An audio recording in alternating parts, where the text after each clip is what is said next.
Welcome to Sleepy Histories. Tonight, we'll drift together through the ancient world of myth and legend, through the timeless story of Medusa, allowing her tale to unfold like a soft whisper from the distant past. Relax, close your eyes, and let the rhythm of ancient storytelling carry you away from the concerns of the day.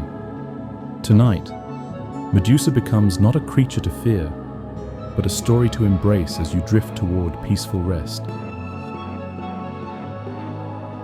In the twilight hours between myth and memory, when the ancient world still whispered its secrets to those who dared to listen, there existed a figure whose very name could turn blood to ice and hearts to stone. Medusa, the Gorgon, stands as one of the most enduring and terrifying icons of classical mythology. Her serpentine locks and petrifying gaze etched into the collective unconscious of humanity for over 3 millennia. Yet beneath the monstrous exterior lies a tale far more complex and tragic than the simple monster stories that have filtered down through children's books and Hollywood films. The story of Medusa begins not with her birth as a monster, but with her existence as a beautiful maiden, a priestess in the temple of Athena, goddess of wisdom and warfare.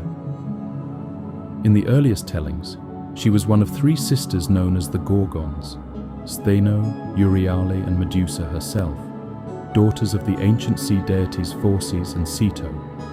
But unlike her immortal sisters, Medusa was mortal, a distinction that would prove to be both her vulnerability and ultimately her salvation from an eternal curse. The transformation of Medusa from maiden to monster is a story that has been told and retold countless times, each version adding layers of meaning that speak to different eras and different anxieties. In Ovid's Metamorphoses, written during the reign of Augustus Caesar, we find perhaps the most influential version of her origin story. Medusa was a priestess of exceptional beauty, her hair flowing like golden silk, her eyes bright with intelligence and devotion. She had dedicated her life to serving Athena, taking vows of chastity and purity that bound her to the goddess's temple. But the gods of Olympus were not known for their restraint or their respect for mortal boundaries. Poseidon, god of the seas and earthquakes, brother to Zeus himself, looked upon Medusa with desire that burned like the fires of the earth's core. He pursued her relentlessly, his advances growing more aggressive as she continued to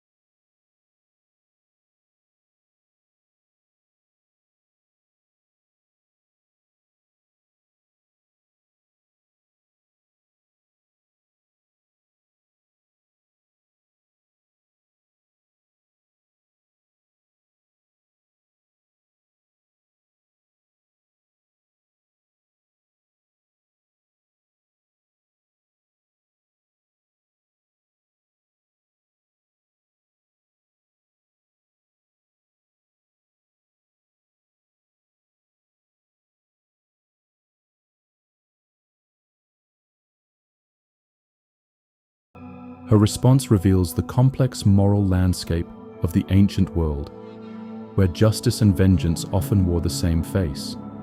Rather than punishing her uncle Poseidon, for the gods protected their own, and the politics of Olympus were treacherous waters, even for the goddess of wisdom. Athena turned her wrath upon the victim. The logic was cruel but clear in the context of ancient religious thought. Medusa had been defiled, and therefore she had defiled the temple by her very presence. The sanctity of the sacred space demanded punishment, and Medusa, mortal and powerless, became the scapegoat for divine transgression. The transformation itself was as horrific as it was complete. Athena's curse fell upon Medusa like a thunderbolt, reshaping her very essence. Her beautiful hair, once her crowning glory, writhed and coiled as each strand became a living serpent, their scales gleaming with an otherworldly light, their eyes burning with an intelligence that was both human and reptilian. Her skin, once soft and warm, became bronzed and hardened, taking on the texture of ancient metal that had been forged in the fires of the underworld.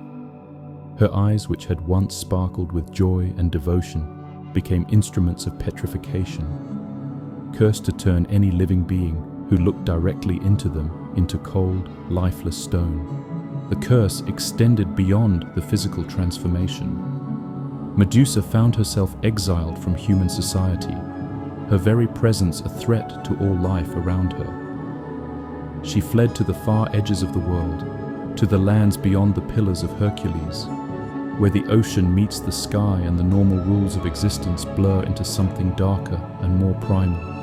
There, in a realm where the sun rarely shone and the air itself seemed thick with ancient malevolence, she made her home among the bones of those who had been unfortunate enough to glimpse her face. For generations, Medusa lived in this self-imposed exile, her existence a lonely vigil in a world that had rejected her. She became a figure of legend, whispered about in the darkest corners of taverns and the most secretive gatherings of scholars. Sailors spoke of glimpsing her silhouette on distant shores, her serpentine hair visible even from miles away, writhing against the stormy sky like living lightning.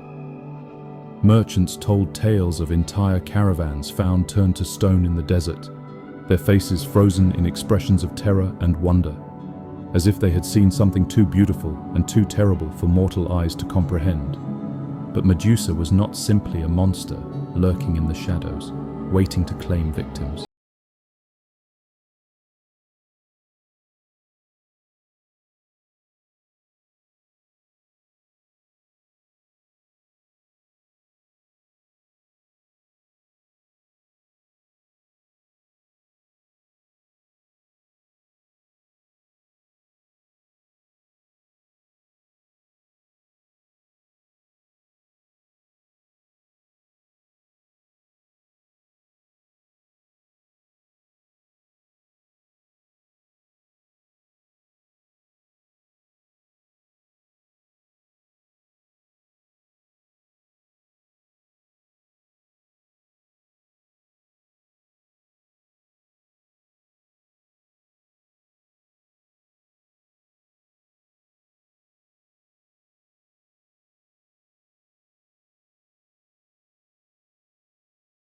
Reminder of what she had lost. She remembered the feel of sunlight on her skin, the sound of human laughter, the simple pleasure of conversation with friends and fellow priestesses.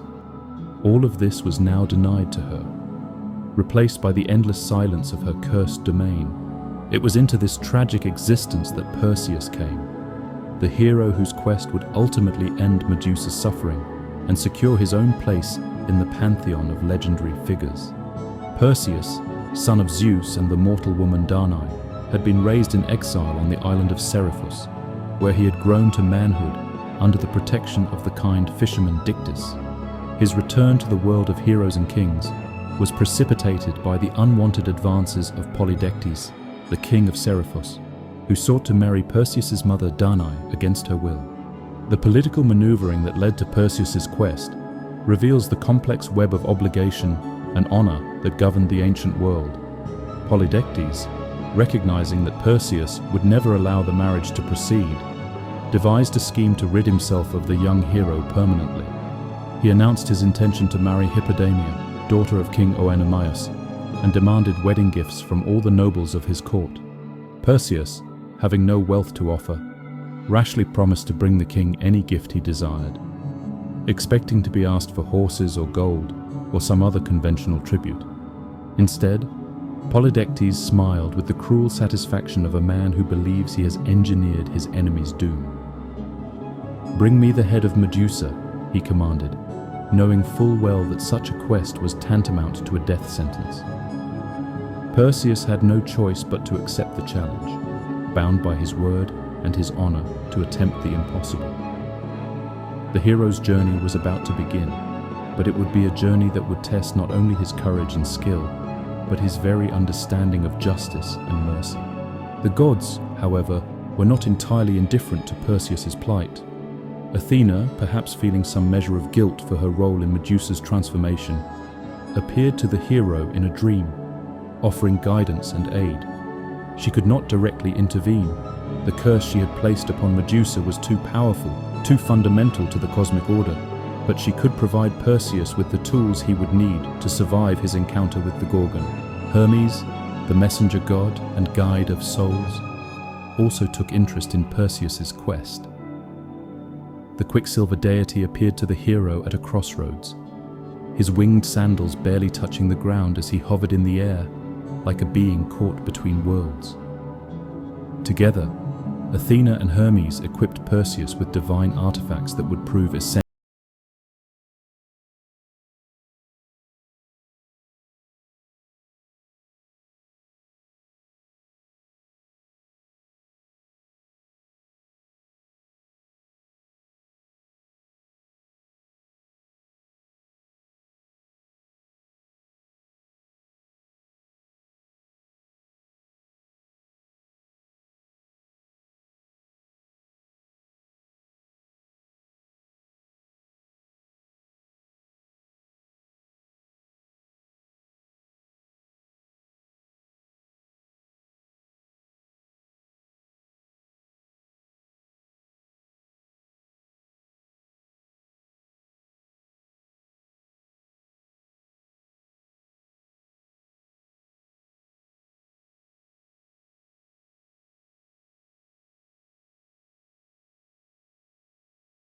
The sun never penetrated, and the air itself seemed heavy with the weight of countless years. They sat in a circle, passing their shared eye and tooth between them in an endless rotation. Their fingers gnarled and twisted with age, their voices like the whisper of wind through ancient bones. Perseus approached them with the cunning that would become his trademark, waiting until the moment when the eye was being passed from one sister to another. In that instant of vulnerability, he snatched the precious organ from their grasp, holding it hostage until they agreed to answer his questions. The sisters' anguish was terrible to behold, their wails echoing through the cave like the cries of lost souls. They had no choice but to comply with Perseus's demands, revealing the location of Medusa's lair and directing him to the nymphs who possessed the final artifacts he would need. The winged sandals that would allow him to fly came from the nymphs of the western wind, who dwelt in gardens where the sun never set, and the air was perpetually filled with the scent of flowers that bloomed only in paradise. The cabesus, a magical wallet that could contain any object regardless of its size or nature, was gifted to him by the nymphs of the northern mountains, who carved it from the hide of a creature that had never known fear. These gifts, combined with the divine weapons he had already received, transformed Perseus from a mortal hero into something approaching a god himself. The journey to Medusa's lair was a passage through landscapes that existed at the very edge of reality. Perseus flew over oceans that reflected not the sky above but the depths of the underworld below, their waters black as ink and smooth as polished obsidian. He passed islands where the very stones wept tears of blood, and forests where the trees grew downward into the sky, their roots reaching towards stars that burned with cold fire. The normal laws of physics and logic seemed suspended in this realm, replaced by a dreamlike logic that operated according to symbolic rather than natural principles. As Perseus drew closer to his destination, the very air around him seemed to thicken with dread. The temperature dropped despite the lack of any visible source of cold, and the light itself seemed to dim, as if the sun were reluctant to illuminate what lay ahead. The winged sandals carried him over a final stretch of desolate landscape, a plain of volcanic glass that reflected the sky like a vast mirror, its surface unmarked by any footprint or sign of life. Medusa's lair was a temple of sorts, though whether it had been built by human hands or shaped by more ancient forces was impossible to determine.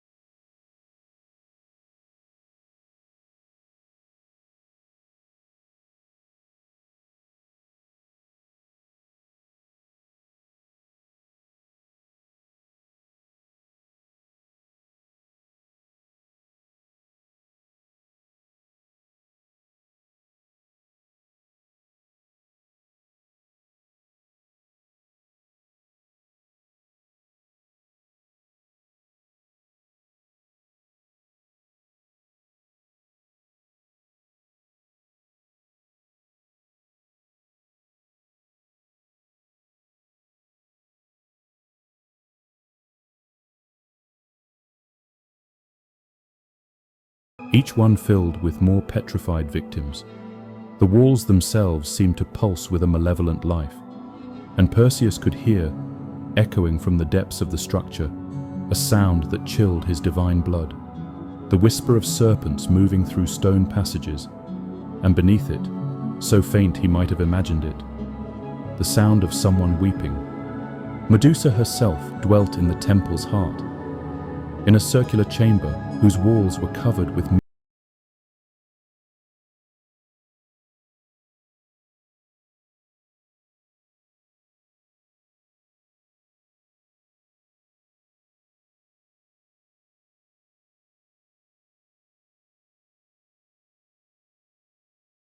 her monstrous form. She had no desire to claim victims who had not sought her out, no wish to add to the collection of stone figures that surrounded her. When Perseus finally entered her presence, moving with the silence granted by Hermes' winged sandals and the invisibility provided by Hades' helm, he found her sitting upon a throne carved from a single massive emerald, her serpentine hair flowing around her like a living crown. She was beautiful still, in a terrible and alien way, her face retaining the classical perfection of her original form, even as her eyes burned with the fires of her curse. The snakes that had replaced her hair moved with hypnotic grace, their scales catching the light from the bronze mirrors and casting dancing patterns across the chamber walls. She was singing, her voice carrying a melody that was both heartbreakingly beautiful and deeply unsettling. The song was wordless, a pure expression of emotion that seemed to encompass all the sorrow and rage and loneliness of her existence. Perseus paused in his approach, struck by the unexpected pathos of the scene. This was not the mindless monster he had expected to find, but a being capable of art and emotion, someone who had retained her capacity for beauty even in the depths of her transformation. The moral complexity of his quest struck Perseus like a physical blow. He had come here expecting to slay a monster, to perform a heroic deed that would win him glory and save his mother from an unwanted marriage. Instead, he found himself face to face with a victim, someone who had been transformed into a weapon of destruction by forces beyond her control. The justice of his mission suddenly seemed far less clear, the heroic nature of his quest tainted by the recognition that he was about to commit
creating a sound like wind through autumn leaves. But Medusa's death was not the end of her story.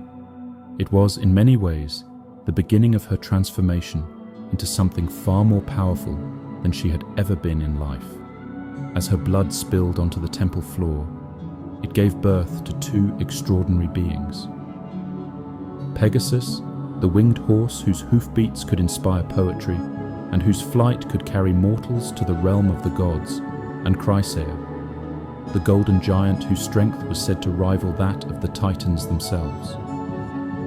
These were the children she had never been able to bear, the offspring of her violation by Poseidon, born at last from her death, and destined to become legends in their own right. The head of Medusa, even in death, retained its terrible power. Perseus placed it carefully in the kibyssus, where it would remain safely contained, its petrifying gaze turned inward upon itself. But even hidden from sight, the head continued to radiate a power that affected everything around it. As Perseus flew homeward, drops of Medusa's blood fell from the magical wallet, and where they touched the earth, they gave birth to the first coral reefs, their branching forms preserving the memory of her serpentine hair in living stone. The journey home was marked by a series of adventures that would cement Perseus's reputation as one of the greatest heroes of the ancient world. In Ethiopia, he encountered the princess Andromeda, chained to a rock as a sacrifice to the sea monster Cetus. Her mother, Queen Cassiopeia, had boasted that her daughter was more beautiful than the Nereids, the sea nymphs who served Poseidon, and the god of the sea had sent Cetus to ravage the coast in retribution. Only the sacrifice of Andromeda could appease the monster's hunger and save the kingdom from destruction. Perseus arrived at the moment of Andromeda's greatest peril, as Cetus rose from the depths of the ocean, its massive form blocking out the sun. The sea monster was a creature of primordial chaos, older than the gods themselves, its body a fusion of serpent and whale, kraken and dragon. Its eyes were like burning coals, and its breath turned the very air to poison. The sight of it would have driven lesser mortals mad with terror, but Perseus had looked upon Medusa and survived. No earthly monster could frighten him now. The battle between Perseus and Cetus was epic in scope. A clash between the forces of heroic civilization and primordial chaos. Perseus used all the skills he had learned and all the divine gifts he had received, dancing through the air on his winged sandals, striking at the monster with his adamantine sword, using his helmet of invisibility to confuse and disorient his opponent. But it was ultimately Medusa's head that won the battle, her petrifying gaze turning the massive sea monster to stone, creating a reef that would serve as a landmark for sailors for centuries to come. Perseus's rescue of Andromeda led to their marriage, a union that would produce a line of heroes and kings that would influence the course of history for generations. But their wedding feast was interrupted by Phineus, Andromeda's uncle, who had been promised her hand in marriage before Perseus's arrival. Phineus arrived at the feast with 200 armed men, intent on claiming his bride by force and eliminating the foreign hero who had dared to interfere with his plans. The battle that followed was a masterpiece of tactical brilliance and divine intervention. Perseus, vastly outnumbered, fought with the skill and courage that had made him legendary, but even his divine weapons and artifacts could not overcome such overwhelming odds.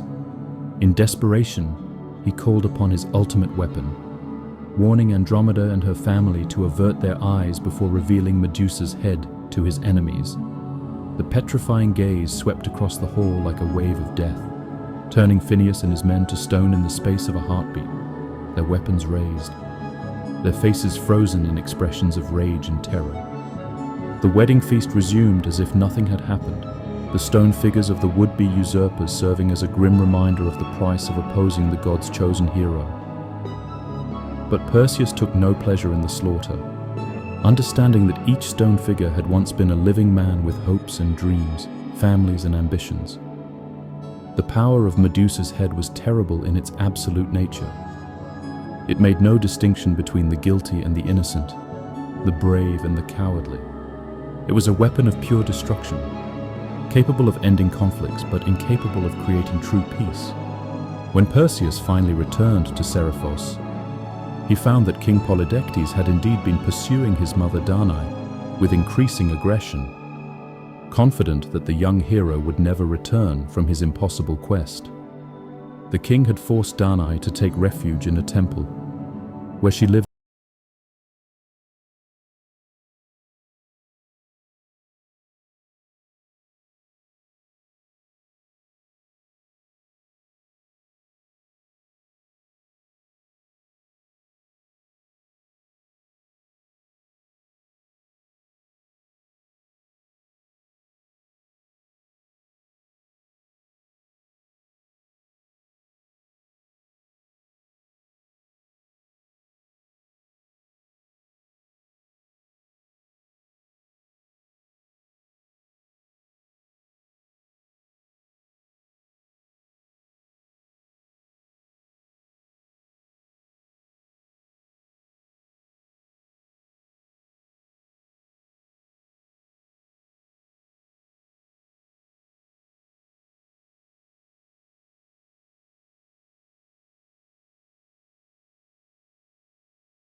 expecting to be told that the quest had been impossible, that Perseus had been forced to return empty-handed and submit to the king's will. Perseus's response was characteristic of his direct approach to problem-solving.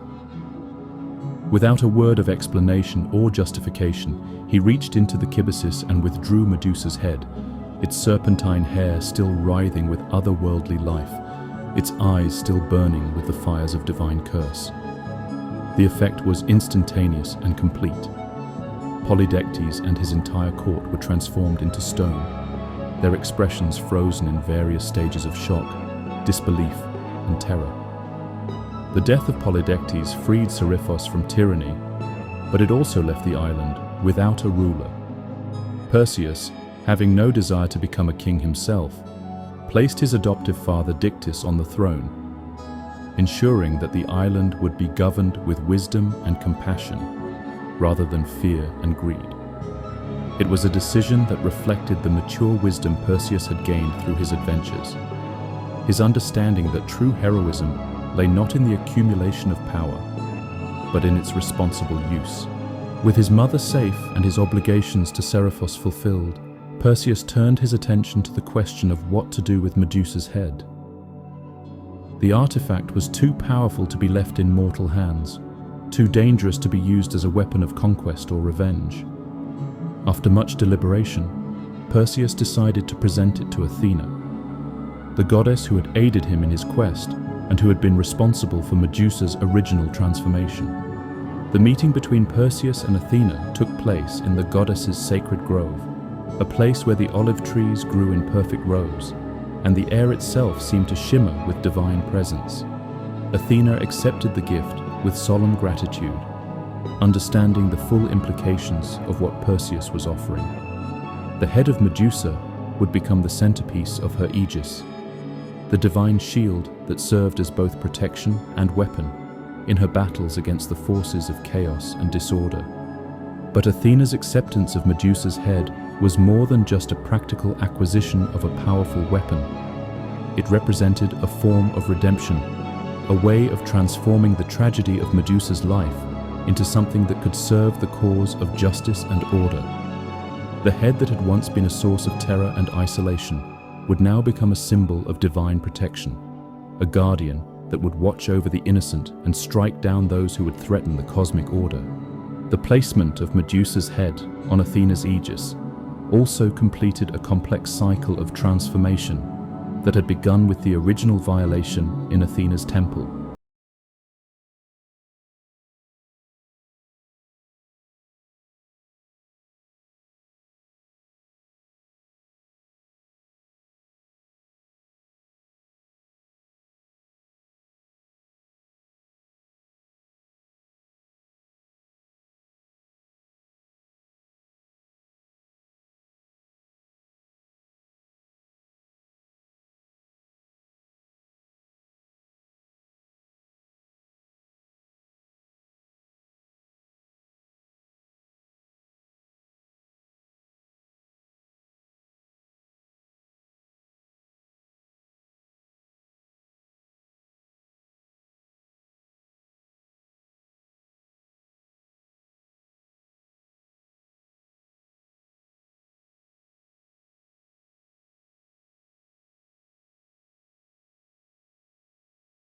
Could turn the tide of war in their favor, but the widespread use of Medusa's image also led to a gradual transformation in how she was perceived.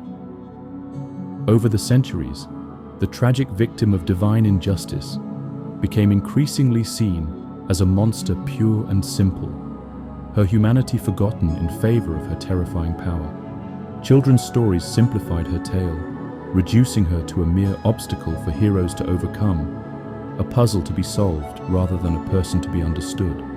The Roman period saw a further evolution in Medusa's symbolic significance.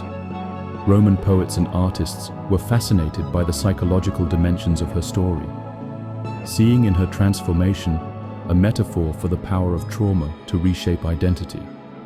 Ovid, in particular, understood the deeper implications of her tale, presenting her not as a monster, but as a victim whose suffering had been transformed into a source of power. His version of the myth emphasized the injustice of her punishment and the tragedy of her isolation, themes that would resonate with later generations of readers and artists. In the Roman imperial period, Medusa's image became associated with the power of the emperor himself. The Gorgonean appeared on imperial coins and monuments, its petrifying gaze serving as a warning to those who might challenge the established order. The emperor's power, like Medusa's curse, was absolute and transformative, capable of turning living opponents into lifeless stone. It was a potent symbol of imperial authority, but one that carried with it the implicit recognition that such power came at a terrible cost.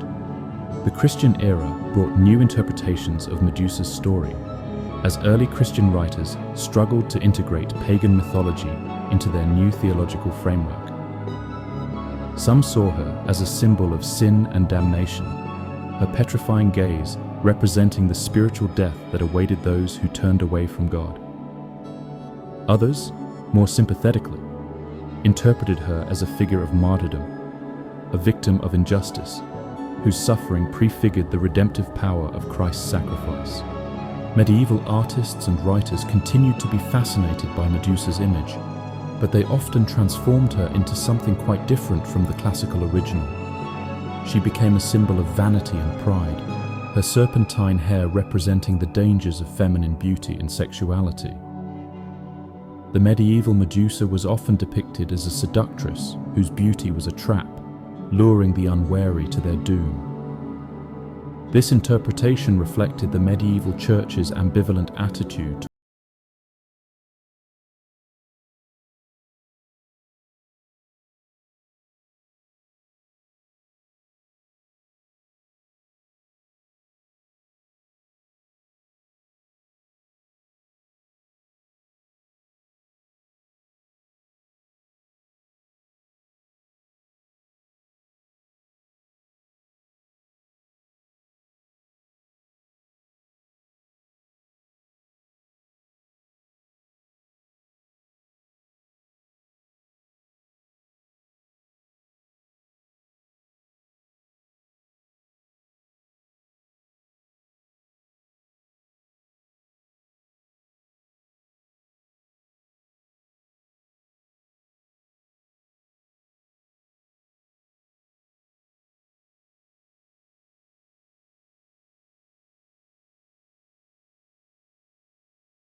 to create works that would endure long after their creators had passed away.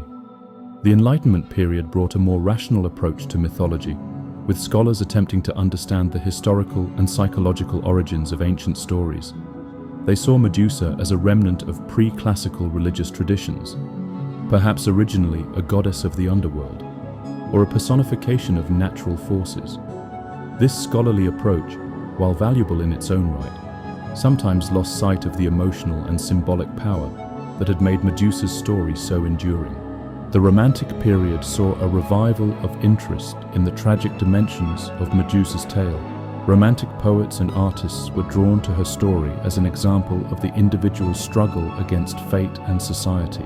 They saw in her transformation a metaphor for the way in which trauma and suffering could reshape identity, creating something beautiful and terrible from the raw materials of human experience.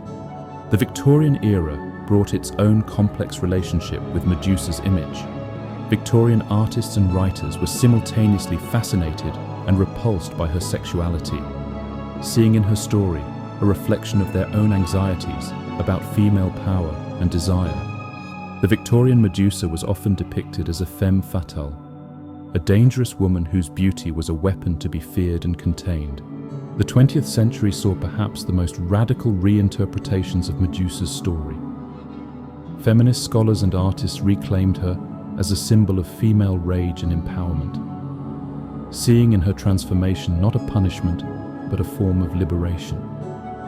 The feminist Medusa was a woman who had refused to be victimized, who had transformed her trauma into a source of power and autonomy. Psychologists and psychoanalysts found in Medusa's story a rich source of material for understanding the human psyche. Freud saw her as a symbol of castration anxiety, her serpentine hair representing the penis that had been cut off, her petrifying gaze the fear of sexual contact.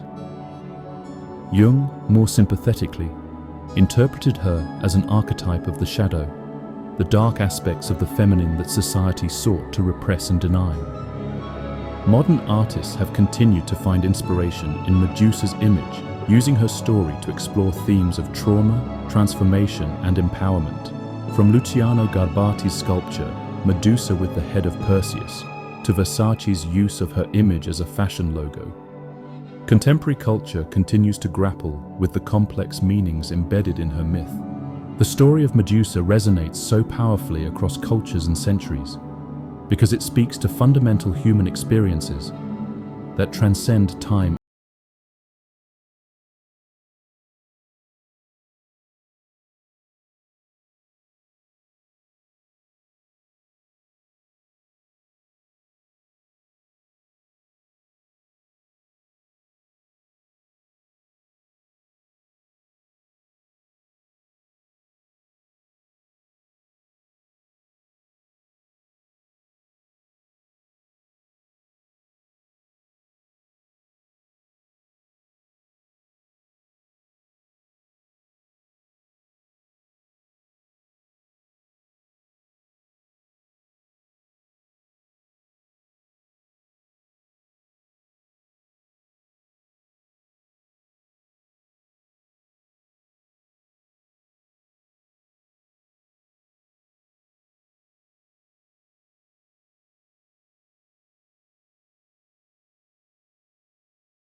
Justice and mercy. As we look back across the centuries at the many faces of Medusa, from ancient Greek pottery to modern feminist art, we see reflected not just the evolution of artistic style and cultural values, but the persistent human struggle to understand and come to terms with the darker aspects of existence. Her story reminds us that mythology is not simply a collection of entertaining stories from the past, but a living tradition that continues to speak to our deepest fears and desires, our highest aspirations and our darkest impulses. In the end, Medusa's greatest power may not be her ability to turn living beings to stone, but her capacity to force us to confront uncomfortable truths about ourselves and our world. She holds up a mirror to human nature, showing us aspects of ourselves that we might prefer to ignore or deny. The Gorgon's gaze continues to petrify, but perhaps what it turns to stone is not the observer, but the observer's preconceptions, the comfortable certainties that allow us to navigate the world without confronting its fundamental ambiguities. In facing Medusa, we are forced to acknowledge that heroes and monsters are often separated by the thinnest of margins, that victims can become victimizers, that beauty and terror can coexist in the same form. Her serpentine locks still writhe in the darkness at the edge of vision, waiting for the next generation to discover her story and make it their own. In her eternal gaze, we see not just our own mortality reflected, but our own capacity for transformation, for better and for worse, until the end of time itself.